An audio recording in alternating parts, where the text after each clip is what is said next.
All right, everybody, let's continue on. I'm so excited. The interrogation of Hiram Tolliver. Still unconscious, Mr. Tolliver slumped heavily in a shoddy old chair. Sorry, Mr. Tolliver. We sort of, knocked you out. Hopefully, you won't have, memory loss or anything.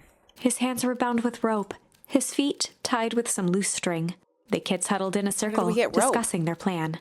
One thing was certain. They couldn't just let Mr. Tolliver go. Not until we had answers. They needed to know what he was doing in Luka's house. After some deliberation, it was decided. They'd ran the classic good cop. Kind of like good cop, chill cop. They'd run the classic good cop, chill cop interrogation. Oh my god, I can't wait to see this disaster. I'll handle this. Just gotta play it cool. Luka walked calmly to the light switch, flicking it off and on a few times. Mr. Tolliver shook his head, gathering his wits. Golly, I sure got my bell rung. He looked over to find Luka, who returned a calming grin. Sorry, Mr. Tolliver. This was all a big mistake. Luka, what are you doing here? Why do you have me strapped down? No one's fault, really. Rolo just got a little start. Rolo's here? Rolo and Beck emerged from hiding to give a timid wave. Well, all right. The squirrel is just Ned Flanders. Mistakes happen. Kids give old Hiram a good scare. Let me just get out of these ropes and call it even. Luka glanced over to Rolo and Beck, who replied with skeptical looks. Mr. Tolliver, why are you in my Grant's basement? I'm here to help, of course. Help with what? What's my Grant up to? If you'll just cut me loose, I can show you. How do I know we can trust Mr. you? Tolliver exhaled with disappointment. Luka, have I ever done anything wrong by you? No. And since your grand moved to town, haven't I been nothing but welcoming? Yeah. So why would I turn my back on your family now? It's just, all this stuff seems pretty weird. A board with names on people from town. Archive of my dad's old disturbing patient notes. Luka gestured to the corner. Barrels of explosives. I can explain everything. You just need to untie me. You kids deserve an explanation. Luka looked again to Rolo and Beck. This time they shrugged. Luka began to slowly loosen the bindings. Mr. Tolliver gently rubbed his wrists. That's a good lad. This will all make sense in time. Is he gonna run? He's backing He up. edged imperceptibly toward the stairs as he spoke. You see, this town has secrets, Luka. A very dark past indeed. Before the kids had even noticed his movement, Mr. Tolliver was at the light switch. Uh-oh. We chose the wrong cop. The past that must be brought He to... punctuated his final words by flicking the switch and rushing. Light. Son of a... Beck darted to the wall and turned back on the light. It was too late. Rolo confirmed what they all heard. He just locked us down here. Mr. Tolliver's muffled voice came from behind the door. I wasn't lying, you know. This is for your own good. You kids just keep tight down there. And let us adults handle this. They looked bewildered at each other. This is not gonna go well. Play it cool, huh? Not now, Beck. They heard the staccato thump of quick steps exiting the house. The kids looked down in resignation. Is this an end? This isn't how it goes in Hank Atomic. For some reason, they'd always assumed it was up to them to save their town.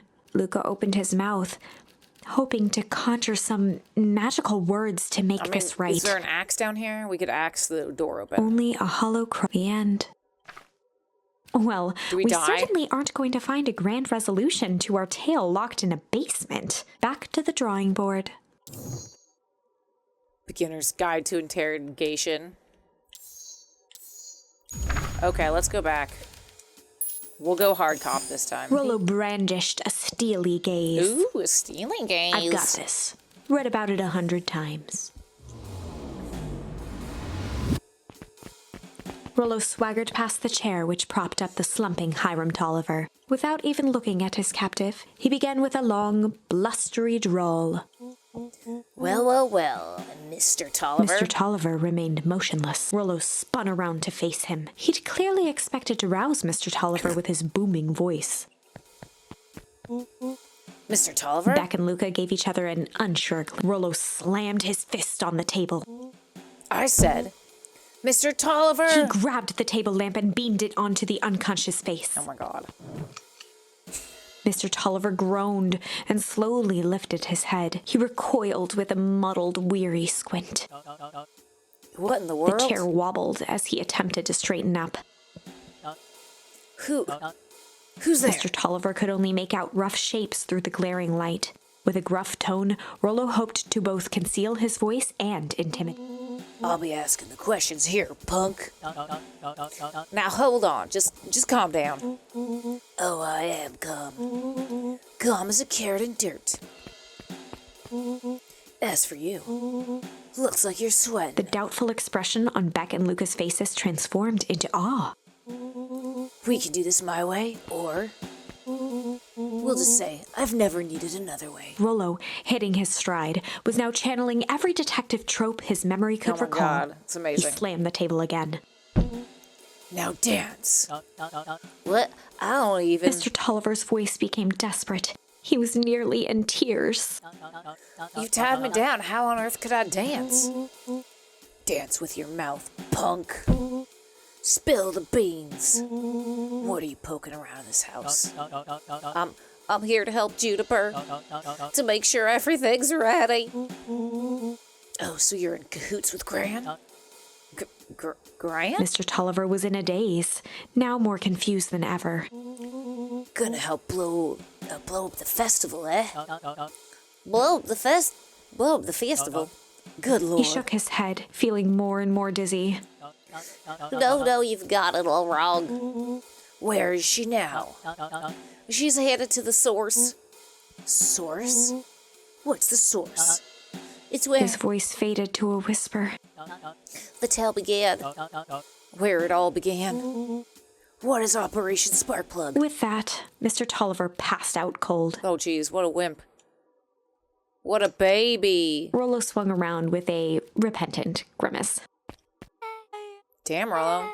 I think you went a little too hard on him. What did he say about the source? It's where the town began? We need more information. Yeah, but we better not push Mr. Tolliver any farther. Is there anyone else who might know? What about the History Museum? It just got set up for the festival. No, that tale was put up by the Valentines. Everything they do is just a bunch of fluff to glorify themselves. Is there anything more reliable? The library. If there's any information about the source thing, Kato can help us find it. Let's go get some answers. We made it to the library. Time to read some books. Hey, Jace. Oh, hey, Luka. Have you seen the new issue of Hank Atomic? Not yet. No spoilers, please. It's awesome. It's a flashback. No spoilers, please. We get to see how mild-mannered Henry Adams becomes. Hank Atomic, man of space justice. Jace, no spoilers. Oh, sorry. My point is you're gonna love it. All right, Jace, catch you later. Roger that, Space Cadet. This is a dang nice library. Thanks, we work hard on it. Aren't you a little young to be a librarian? Oh, Kato hung out here so much they eventually just gave him a set of keys. I just keep an eye on the place for Mrs. Novark sometimes.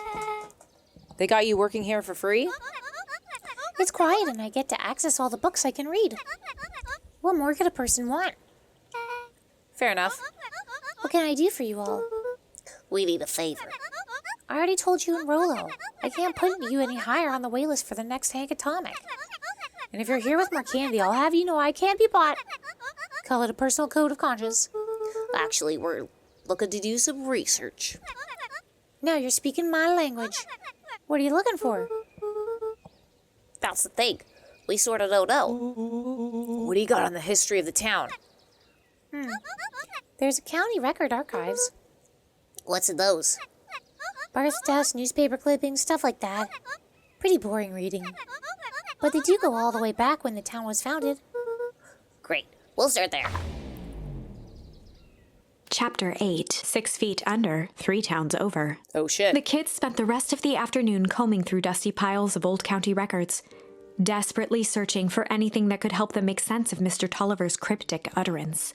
Luka tried to shake the just left thought him of in the Graham's basement, but his focus wavered.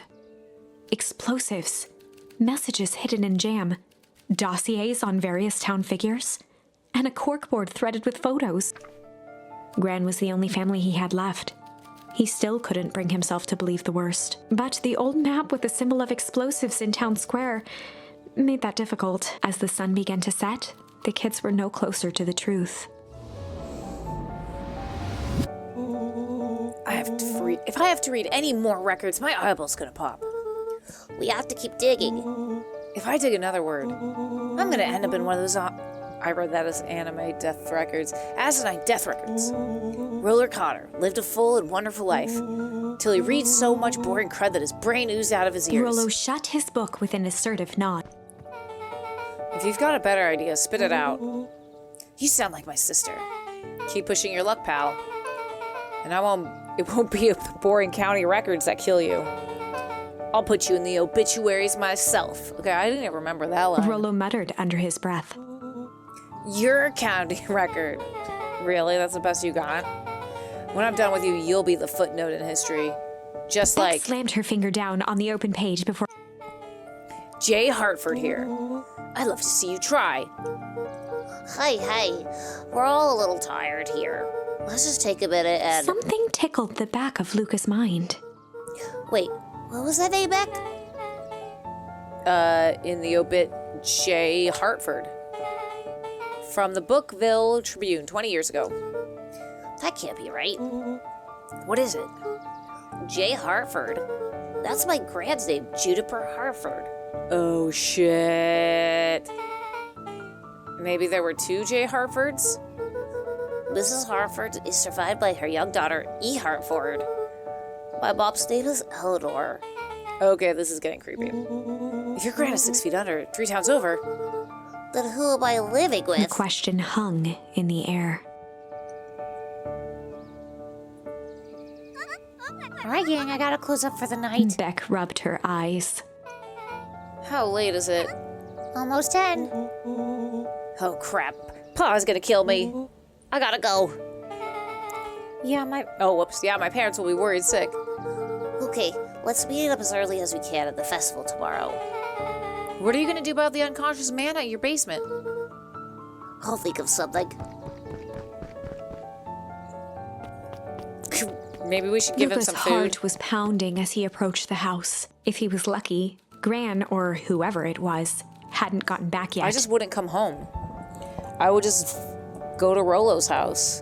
Or go to the tree And house. of course, there was Mr. Tolliver tied up and unconscious in the basement. I'll just leave. Dealing with him would be the first order of business. Luka shook out his arms to calm his nerves before entering.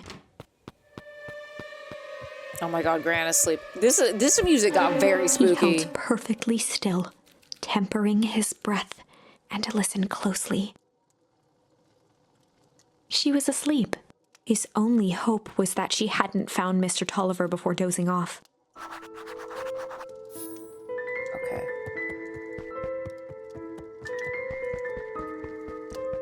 Gran? I'm glad you sleep very heavy. Good, yeah, let's keep the sync on. That will drown out any sound that I'll need for this conversation. He's gone. He knows how to get out of ropes. Oh no. Mr. Tolliver was nowhere to be seen. Well, Maybe he woke up, escaped from his bindings, and left without a trace. Or maybe Gran knew everything. What do I do? Luka's hungry stomach groaned. Not realizing it, he'd gone the entire day without eating. oh my gosh, he's got ADHD just like me. Okay, I can figure this out. I just need a little brain food. It's true.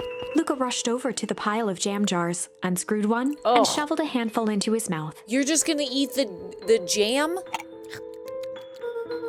I'm afraid your jam delivery will be He delayed. flipped the lid to read the label. Mr. Nuncrede. Okay, now I can think. So if Gran knows we tied on Mr. Tolliver, I'm screwed. If she doesn't know, then I need to play it cool. I guess the only option is to go to bed and act as if nothing's wrong. Gran will think Mr. Tolliver finished what he was sent to do and left when he was done.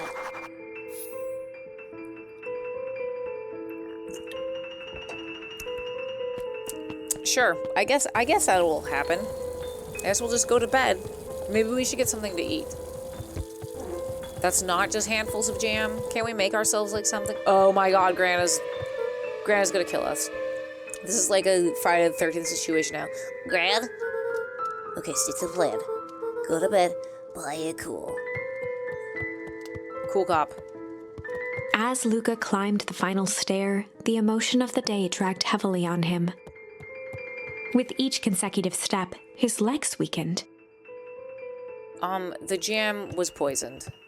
His stride began to falter. He tried to grab for the railing to steady himself. Something was wrong. Yeah, the jam. Come on, legs, just a few more steps.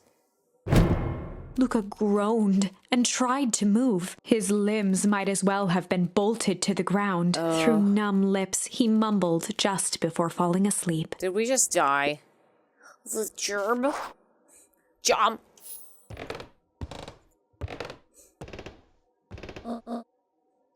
Sweet boy, what did you get yourself into? It's just the jam. Just the jams. The jams. Rest now and let me handle everything.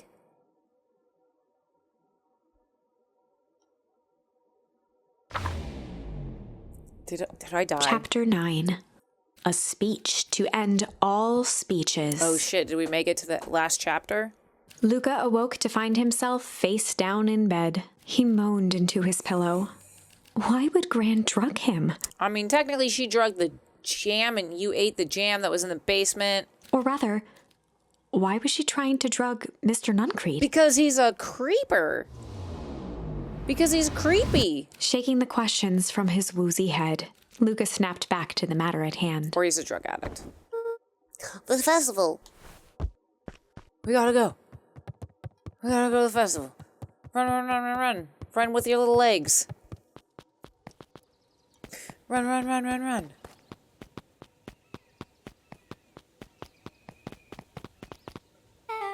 Where have you been? I got drugged. Grab me something in the jam.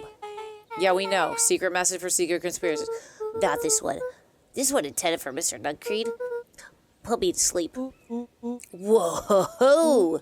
Sly devil. I think she's trying to remove him from the equation. He might be in danger. Have you found anything? We looked around but haven't seen anything odd.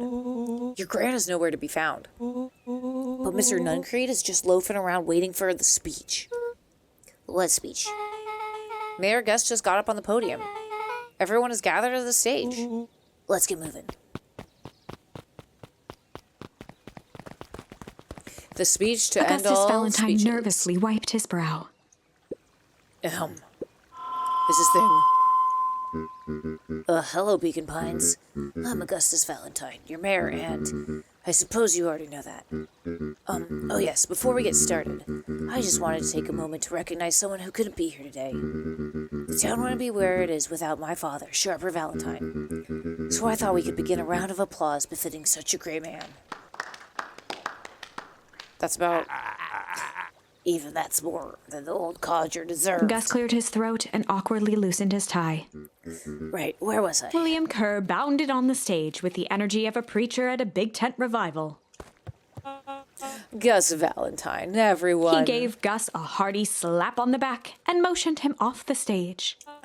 Let's hear it for our mayor. What a great turnout. Oh, heck, I didn't prepare anything. But I suppose I could say a few words. Would be a shame to waste such a beautiful podium. Okay, before we continue on, does anyone else see this little bunny family over here? with all these little rabbits. These rabbit twins. Oh my god, they're so cute. Mr. Kerr pulled a thick stack of note cards out from his vest. Oh, Jesus. Community, conviction, commitment. These are the things we celebrate at Perennial Harvest. For us, these are the pillars of a bridge to a better tomorrow. But I think it's time to add a new pillar. Change. Change is a powerful thing.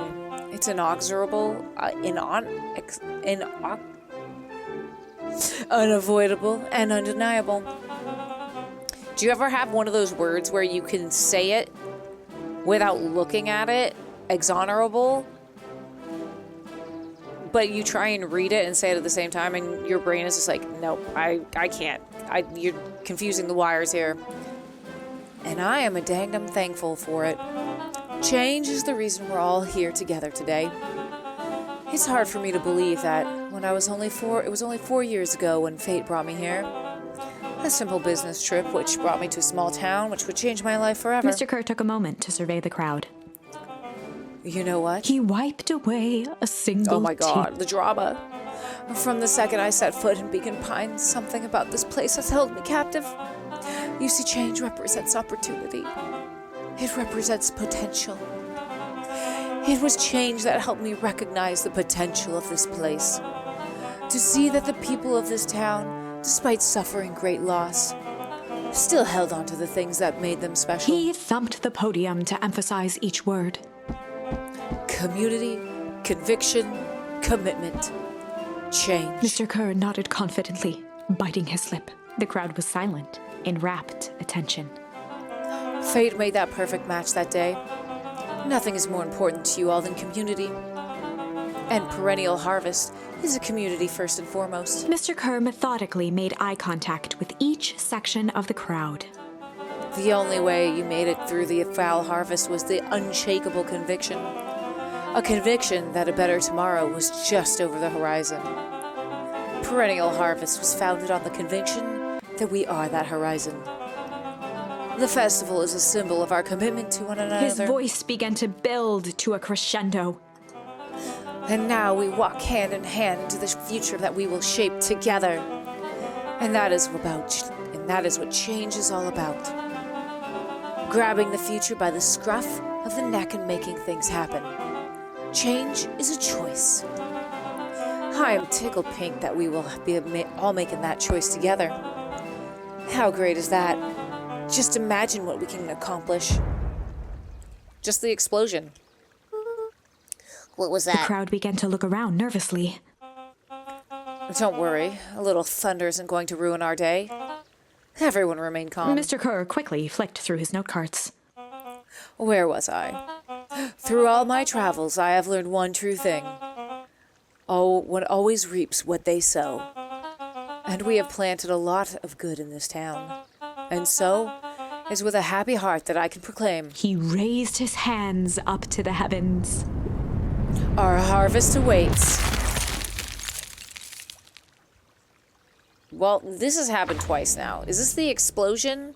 At that moment, a merciless wall of impossibly cold air ripped through the crowd, instantly freezing everyone and everything it touched. For a man like William Kerr, this was a fitting way for things to end. True. On a stage, with an entire town frozen in rapt attention for the rest of time. The end.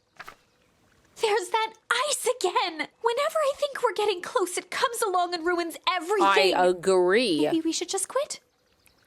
Maybe you should just close the book, walk away, and never think of me again. Okay, that's a little dramatic, narrator. No, I don't mean that. We got a little closer this time. We just need to try again. Please. Okay. Sly Cop? Oh, flight or fight. Let's finish up with this one. Sly Cop. They'd run the clock. Luka and Rolo ducked behind a barrel, leaving. Oh, it's Beck's turn. With a few crisp snaps, she roused Mr. Tolliver. What? What's going on here? You're that Moadwill girl. Please, call me back. Sorry about all Mr. this. Tolliver looked down and shifted a bit, testing his restraints. It seems there's been a mix-up. You see, I am down here for the same reason you are. Juniper sent you here? Beck caught herself before letting the surprise manifest on her face. She'd already gotten him to reveal his relation to Gran. This was going to be easy. You know how Juniper is with her precautions. Operation Sparkplug has us all on edge. I guess she thought you needed some backup. But she sent a child? What better way to avoid prying eyes? Who would suspect a kid? I suppose that makes sense. Mr. Tolliver wriggled a bit in his restraints. Oh, I'm so sorry. Beck quickly removed the ropes. That had to be uncomfortable. A little, yeah. But you understand. We never know who to trust in this town. Mr. Tolliver rubbed the growing knot on his forehead. Very true. So it turns out we're both here to... Beck twirled her hand, as if to prompt Mr. Tolliver to finish her thought. Destroy the evidence. Beck shook her head and clicked her tongue. Yep, the old gal is nothing if not thorough. Mr. Tolliver let out an amused huff in agreement. She sure is. Can't blame her, though. If anyone were to find out that we were going to destroy the source, well, we both know how bad that might be. No one will know anything once I finish cleaning things up down here. Beck was on a roll now, playing Mr. Tolliver like a fiddle. You sure you can finish this up on your own? Juniper trusted me for a reason. You can leave the rest to me. Good. There's one more loose end I'll go work on. Loose end? Oh, it's nothing really. The other day I had the radio on scan while restocking the candy shelf. And you wouldn't know it. I intercepted an old phrase in the perennial harvest transmission. Underground secrets. That's ominous. I think it might be a password, but Juniper dismissed it. Said it wasn't mission critical. What's the password for? We don't know. So we have a password and nowhere to put it? It's gotta mean something, right? Good thinking. You should probably go work that out. I've got this under control. That's a relief. Between you and me, this basement gives me the willies. Heading for the stairs, Mr. Tolliver hesitated and turned to Beck with a puzzled look.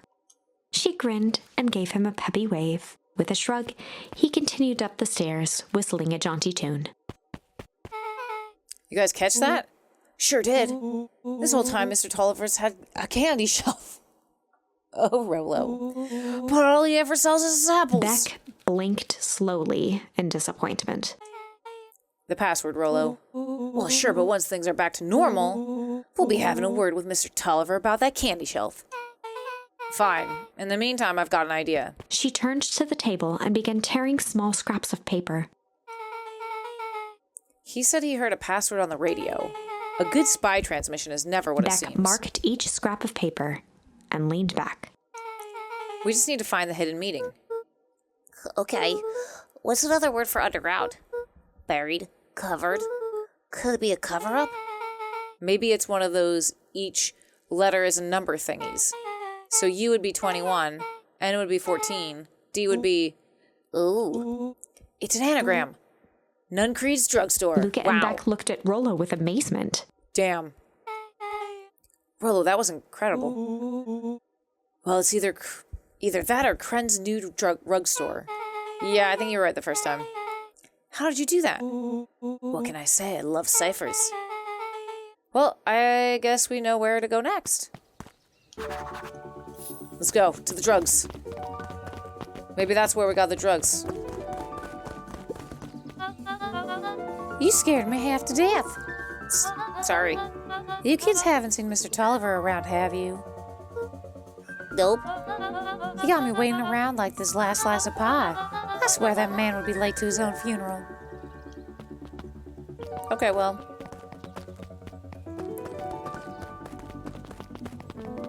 Definitely haven't seen any suspicious activity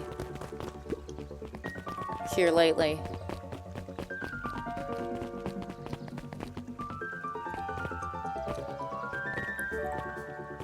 Ooh, secrets? You're late, Augustus. Sorry, sister. Was caught up with work. Work? You? I had a few more details to lock down for the festival. Oh, what do you have to report? What is this insipid town festival really about? I think... Gus looked around nervously. I think Mr. Cure really does just want to do something good for the town. He's actually a pretty nice guy. You should spend some time with him.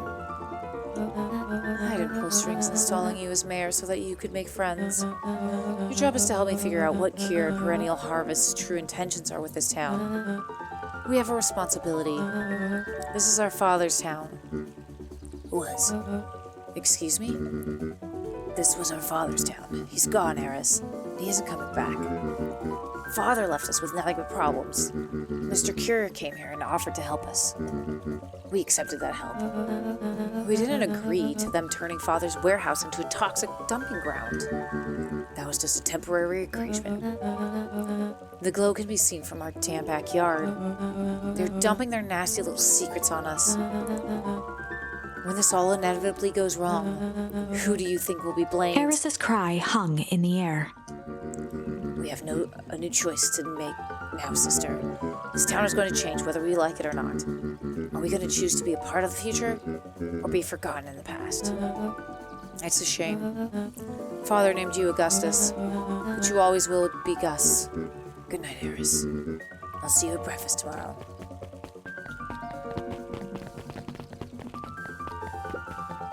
It's getting late, children. Okay, well, we just gotta go break into a drugstore, no worries. Knowledge, he spat with a sneer. There exists a gulf between knowing something and being able to do a damn thing about it. I do hate it when the villain makes a good point. I love it when villains are when there's a good sassy villain. Oh, it's the child. Solomon stood proudly at the entrance to the drugstore, holding a brown bag overflowing with black licorice. Hi, Solomon. We're looking for Mr. Nuncrede. Is he still in there? I'm afraid not. Then where'd you get the candy from? You might say we have an arrangement. Solomon shoveled a surprising amount of licorice into his mouth. Sometimes it's the small pleasures in life. Though we might not always have family to rely on, licorice has never let me down. Well, I can't say licorice would be my first choice, but whatever floats your boat. You can tell a lot by a person by their choice in confection. Well, yeah, I guess. I like sour gobs. I'm certain you do. I always wondered why Mr. Nuncrede kept licorice in stock. You must eat enough of it to make it worthwhile. There are many ways to earn loyalty. For some, it's as easy as cold, hard cash. I do also like black licorice. Well, he's right, it's locked. There's gotta be more clues. Okay, let's see.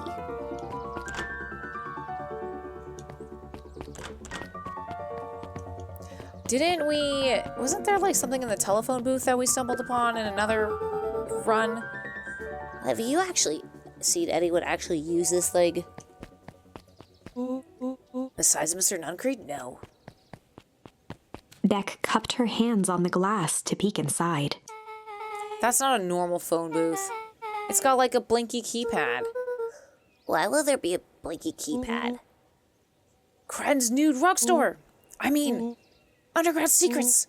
The password. Beck flung open the door and they all squeezed in. All right, let's see here. Luka cracked his knuckles and entered the letters into the keypad. Underground Secrets. Sounds like that did something. Great, now what? I guess we... The inside of the phone booth dropped loose from its shell. This is gonna be fine? Without even the space to panic, they closed their eyes, held their breath, and accepted their fate. Suddenly, the chaotic descent slowed to an effortless landing. Okay, it was okay. unclear where they ended up, but at least it was solid ground.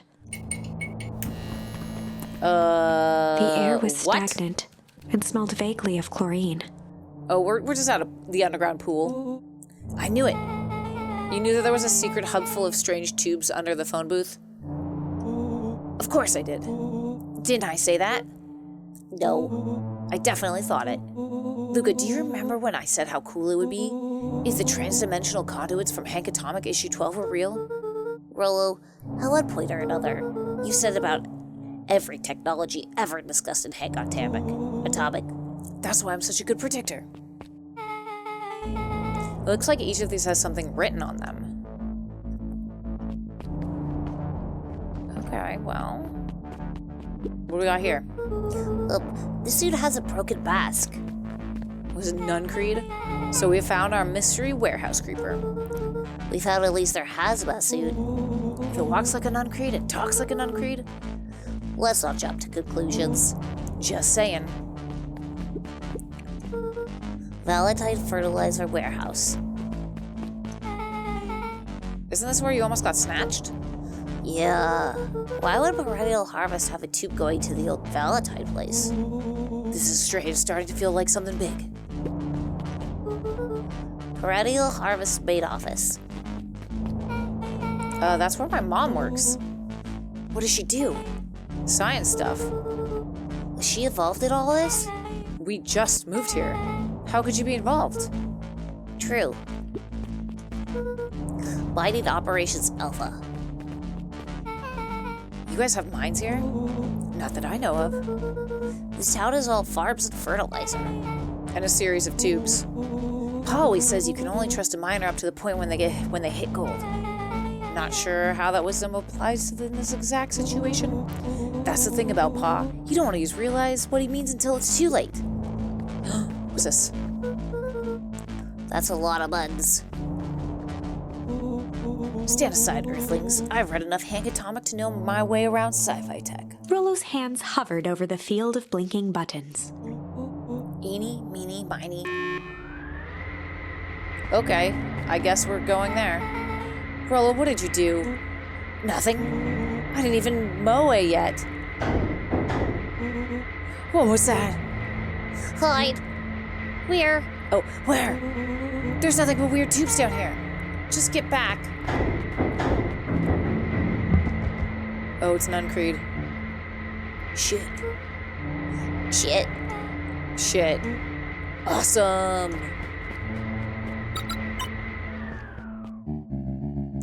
You all need to come with me now. We aren't going anywhere with you. Not until we get some answers. Mr. Underground Secrets. I told them it was an absurd password, but they love anything that makes them feel clever. They who? That's no matter. If I can keep you hidden until after the festival, I might be able to save your skins.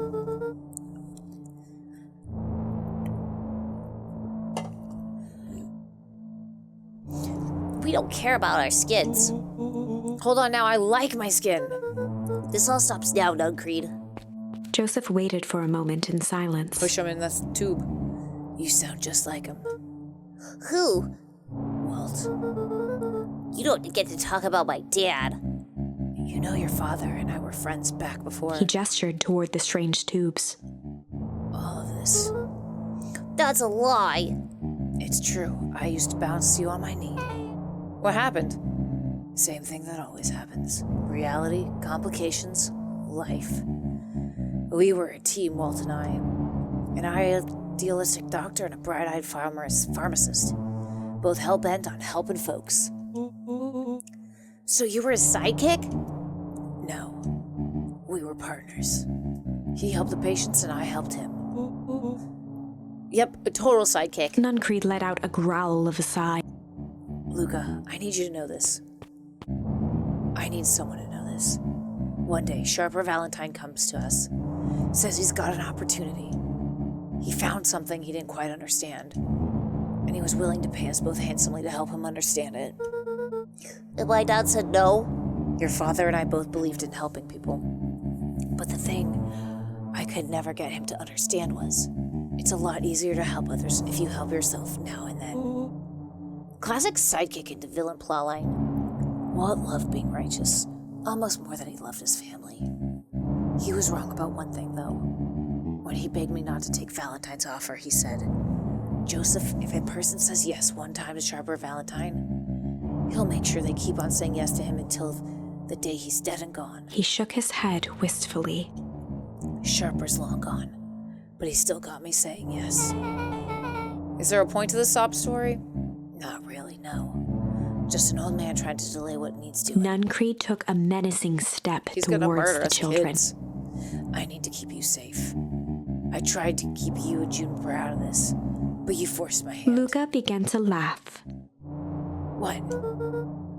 You really don't know. Black Rat isn't out of this. She's been scheming right under your nose. Juniper? Seems like she's planning on crashing the town's party. She's going to disrupt the festival? Why would she? The color drained from Nuncrede's face. How does she know? Apparently she knows a lot of things. What? Let's just say that isn't the only underground lair we've busted into today. And honestly, hers is way cooler. She's got maps and explosives and bad intentions, big man. Nuncrede grabbed Luka by the shoulders. His eyes do were frantic. look very frantic. You need to tell me what she's going to do right now. She doesn't understand what she's messing with. Tell me now. She's in danger, boy. I don't know. She had a map with a mark on the fountain in town square. The fountain? But why would... A jolt of realization struck Mr. Nuncrede. She knows about the source. What the heck is a source? If she tries to destroy the source, it could catalyze and, dear God, she's going to freeze us all.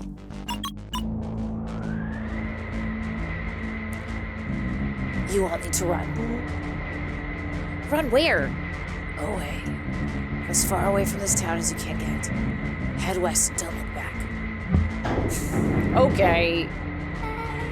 That did not go how I expected. So... We're totally following him, right? Totally. See you on the other side. You good? Yep. I love this town. Chapter 8. Whew. Y'all, maybe we won't die this time or get lost in the frozen wastelands of Beacon Pines. Ooh, there's so many other things we have to discover too. Like, even if this is the correct route, like, I still want to go back and try the other things that we haven't. So you'll just have to sit tight until we figure out what we're doing next time.